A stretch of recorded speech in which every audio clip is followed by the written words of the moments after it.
Bonjour. Aujourd'hui, nous allons parler de la régression logistique. Donc, je vais donner la différence entre la régression standard et la régression logistique. Donc, un modèle de régression standard, la variable dépendante qu'on essaie de prédire ou d'estimer est continue. Donc, par exemple, un prix ou un profit. C'est-à-dire, on veut voir maintenant quelles sont les variables ou les facteurs, je peux dire les variables, qui influencent sur le prix d'une maison. Logiquement, on peut parler de la surface, donc du terrain, on peut parler de nombre de salles de bain, on peut parler si la maison a un garage ou pas. Donc voilà, ces variables pertinentes qu'on peut utiliser. Il y a beaucoup de variables aussi qu'on peut ajuster. Donc, mais au niveau de la question logistique, on essaie de répondre à oui ou non. Donc, la variable dépendante est binaire. Donc, par exemple, on a un succès ou un échec. Donc, on va utiliser le logiciel R. C'est très, très facile, surtout avec le logiciel R pour coder pour coder ça. Donc, qu'est-ce que je vais faire? Donc, je vais essayer fichier, open file. Non, je vais créer un fichier plutôt. Voilà, nouveau script. Bon, pas besoin, je vais enregistrer ça. Je vais le faire sur mon bureau.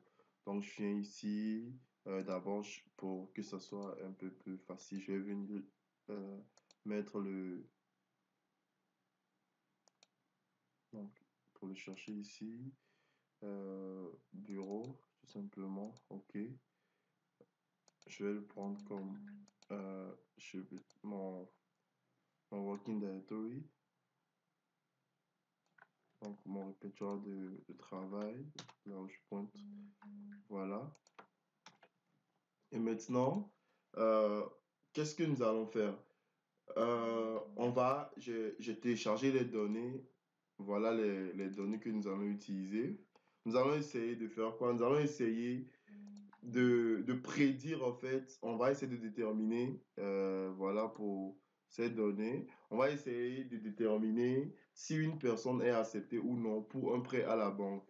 Donc ici, on va supposer qu'il existe une relation euh, entre le fait que le prêt soit accepté, sa cote de crédit ainsi que son salaire annuel. Donc, voilà les données qu'on va importer. Alors, je peux le laisser comme ça. Donc, euh, je sais pas pourquoi j'ai deux. Ah ouais, ah ouais, bon. Donc, voilà. Je peux enregistrer le fichier ou bon ou pas. Donc, c'est bon, j'ai exécuté. Maintenant, je vais utiliser, comme je vais importer, je vais utiliser la librairie readxl, voilà, pour pouvoir utiliser, pour pouvoir prendre les données. Donc, je vais utiliser un nom comme banque. Je vais essayer de cleaner ici un peu. Donc, je vais utiliser la fonction read Excel ou read Excel, c'est la même chose, fait la même chose. Mais moi, je sais pas, je préfère utiliser ça, mais il n'y a pas de différence. Le chemin. Donc, le chemin, comme je pointe directement sur mon dossier, donc là, je vais juste mettre le nom du fichier qui est. Je vais vous montrer moi pour ne pas avoir des erreurs. Souvent, c'est comme ça que je le fais. Pour s'il y a des espaces ou pas, c'est pour éviter tous ces problèmes. Donc, ensuite, sheet. C'est en majuscule.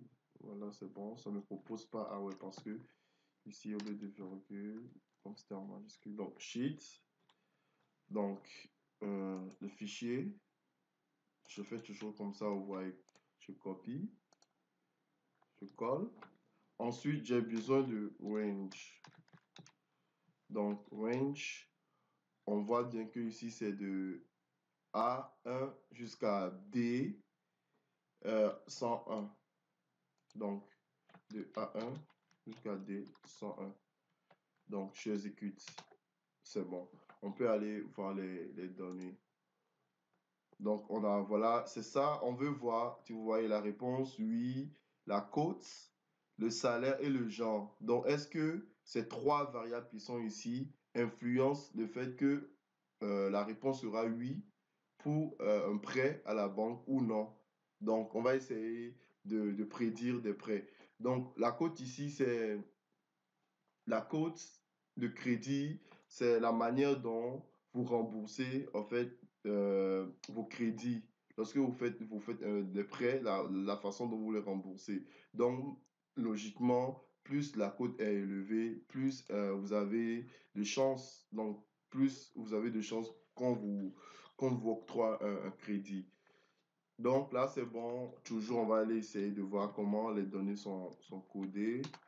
Donc ici, on voit que ici la réponse est un chat. On peut le laisser ou bien on peut mettre un facteur, la code numérique, ainsi de suite. Qu'est-ce que nous allons faire ici? Ici, pour pouvoir même faire un plot, pour voir s'il y a... Parce qu'il faut d'abord commencer par la visualisation, c'est vraiment important. Donc, soit je vais essayer de convertir ici. Donc, d'abord la réponse, je vais essayer de convertir d'utiliser un 1 ou un 0. Donc, if, else, donc c'est comme un si dans la programmation générale. Donc, si réponse, voilà, est égal à oui, donc tu me mets 1 ou par défaut 0. Donc, je veux contrôler comment mes variables sont codées. Donc, je vais faire la même chose pour le genre que j'écrase encore. Donc, if, je vais juste copier paste. Donc, ici, je remplace juste par le genre. Donc, exactement. Mais le genre ici, c'est ne pas oublier. Je vais mettre F. Donc, pour la femme, il met 1 et pour l'homme, 0. Donc, je vais essayer de voir plot. Donc, en exécutant les données,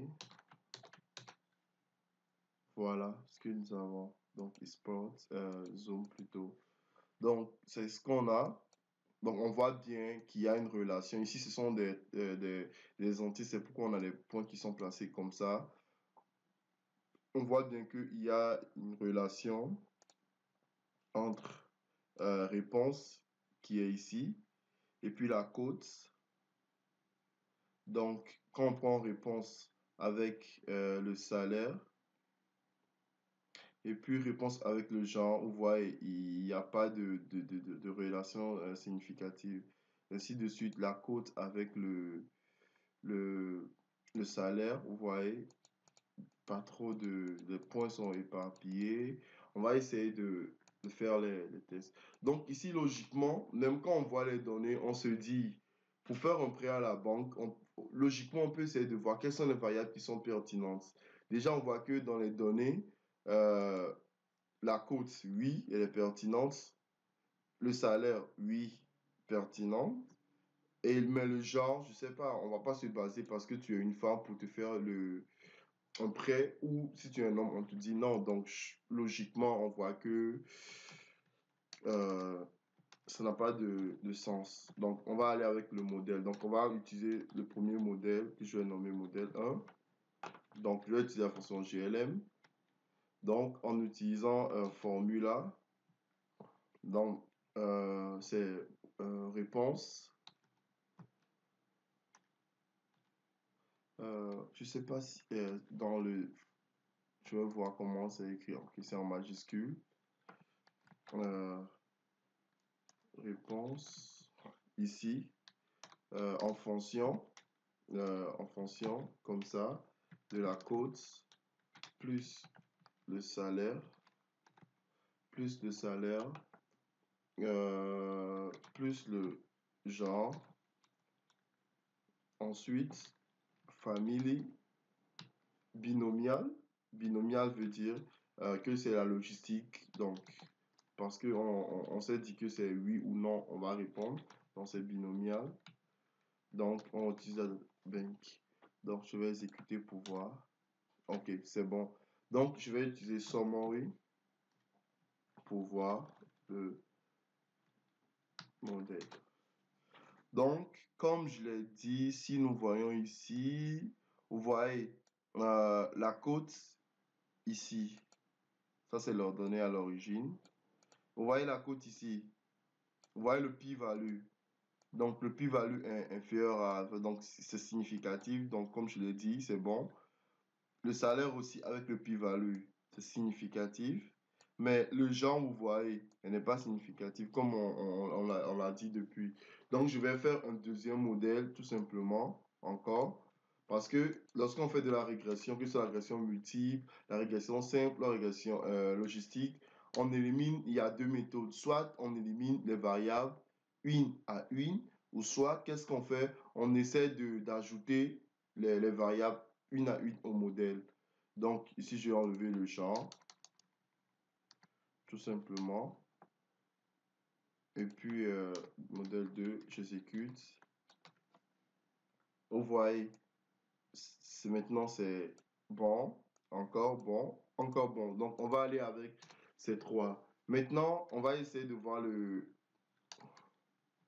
logit. Donc, coefficient, ok, modèle 2. Dans le modèle 2, on a besoin du coefficient. J'exécute.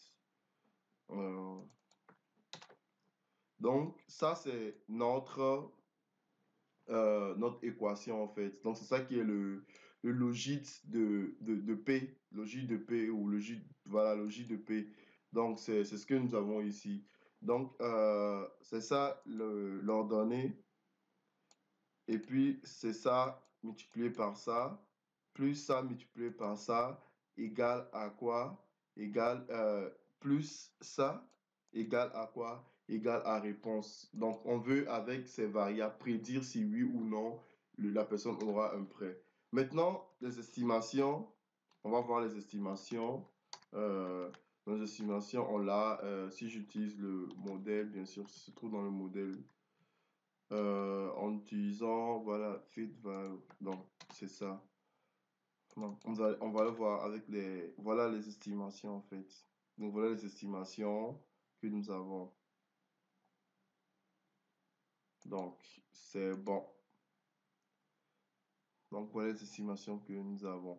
Donc, qu'est-ce qu'on va faire maintenant? On va essayer de prédire maintenant. Parce que quand on fait un modèle comme ça, on va faire des prédictions. Bon, on va faire pouvoir. Parce que dans la vie réelle, c'est comme ça marche. Donc, mais avec plus de variables, c'est tout la logique. Donc, on va créer un data frame parce que la fonction petite que je vais utiliser prend en paramètre un data frame. Donc, quotes. Donc, parce que vous vous souvenez que mon modèle 2 qui est valide prend en paramètre la cote et le salaire. Donc, je vais estimer, par exemple, quelqu'un qui a une cote de crédit à 780, le salaire égal à 70 000. Ouais. Donc ici, il y a comment on appelle, un terme. Qu'est-ce qu'on fait? Je pense, je ne sais pas si je me souviens. C'est le tree. Voilà. Le tree, voilà. Donc c'est le seuil en fait. Donc c'est threshold. Donc qu'est-ce que ça permet de faire? En fait, on va limiter. euh, on va limiter on va mettre un pourcentage. Et ce pourcentage, lorsque ce qu'on va calculer, ça va dépasser le threshold, c'est le seuil. Donc, on dit oui. Si c'est en bas, on dit non. Donc, nous, ici, on va trancher avec un threshold. Je vais mettre ici, on va trancher avec un threshold de 50% tout simplement. Mais je rappelle qu'on peut l'augmenter. Donc, ici, c'est bon. Predict. La fonction predict, voilà. Je vais faire un modèle 2. C'est donc le X que j'ai. Maintenant, le type, c'est quoi? Ici, c'est, si je me souviens, ma réponse, ouais. Donc, je vais exécuter pour voir. Donc, vous voyez, ici, on est à 96%. Tu vois, il est 96%, il dépasse largement les 50. Donc ici, pour cette personne qui a une cote de 780, comme crédit et un salaire de 70 000, la réponse est oui pour un prêt. Maintenant, je vais prendre un deuxième exemple. Changer de juste les variables. Ici, je vais donner comme coût de crédit 420 et puis un salaire de 320, 32 000. On va essayer de voir ce que ça va donner, mais je suis sûr que ça rejette.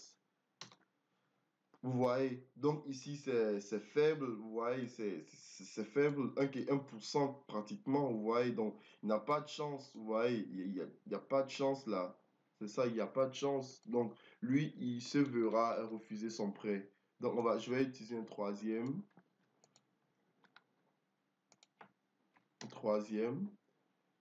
qui a un code de 675 et un salaire de 52 000. Donc ici, voilà, j'exécute. Vous voyez, lui, son truc là, c'est 63%. 63%. Donc lui aussi, son prêt est accepté. Donc vous voyez, donc ici, c'est ça en fait la régression logistique.